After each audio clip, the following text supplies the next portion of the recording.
راځئ چې نن خبرې وکړو د شپې د خوا د غاښونو د ژولو په اړه چې دې ته موږ طبي اصطلاح بروکسیزم وایو. بروکسیزم څه شی دی، د څه د وجې کیږي، کوم مشکلات منځته راوړي او د مخنیوي لپاره تاسو څه شی کولی شئ. بروکسیزم یو حالت دی چې دی کې مریض ناخودآګاه د شپې له خوا نه غاښونه خپل ژوي او اصلي لامل د دې سټرس یا رواني فشار کیدی شي. کوم مشکلات چې منځته راوړي هغه د غاښونو حساسیت دی. ولې؟ ځکه چې د ژولو په وخت کې چې کله ډېره موده مریض خپل غاښونه وژوي، مینا یا ټول نه پاسنۍ طبقه مریض د لاسه ورکړي، د غاښونو پاسنۍ طبقه چې دا باعث شي چې دویمنۍ طبقه چې موږ ورته ډینټین وایو هغه ایکسپوز شي. او ډینټین ستاسو داسې یو نسج دی چې پکې اعصاب او رګونه هر څه شته، نو ځکه مریض احساس د حساسیت کوي. یو مشکل. دوم مشکل چې منځته راوړي، ځکه چې مریض غاښونه ژوي، ډېر سخت ژوي شپې د خوا نه، ټول فشار واردېږي ستاسو په ټي ام جې باندې یا ټمپورو منډیبولر جوینټ باندې چې یګانه مفصل دی ستاسو د هډ په ریژن کې.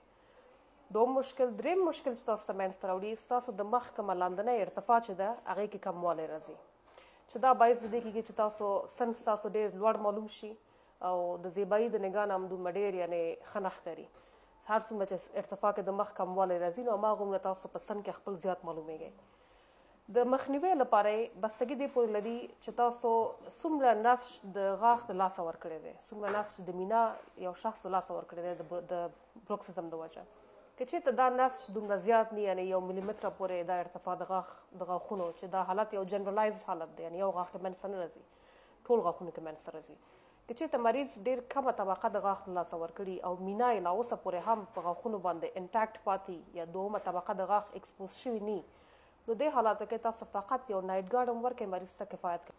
او کوم نایټ ګارډ چې تاسو خپل مریض ته ورکوئ نو متوجه باید اوسئ چې ډېر زیات سافت نایټ ګارډ باید ورنه کوئ.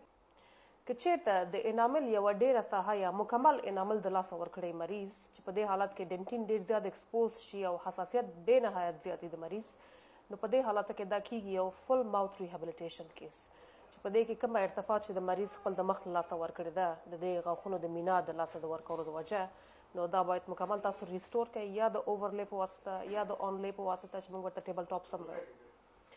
نو د هغې نه علاوه مخکیني غاښونو کې تاسو کولی شئ ورته وینیرز وکئ یا تاسو کولی شئ کمپوزیټ سره ورسره دا کوم ډینټیني چې مخکیني غاښونو کې ایکسپوز شوی دی هغې سره هم ورته ریسټور کړئ. اما شاتني غاښونو کې باید یو سرامیک ریسټوریشن تاسو ورکړئ. زرکونیم نه شئ ورکولی ځکه زرکونیم ډېر سخت دی. آنلې انلې دپاره اوورلې دپاره زرکونیم دومره زیات استطباب نه لري، ډېر زیات یو سخت مواد دی او هغه په ټي ام جې باندې فشار نورم راولي.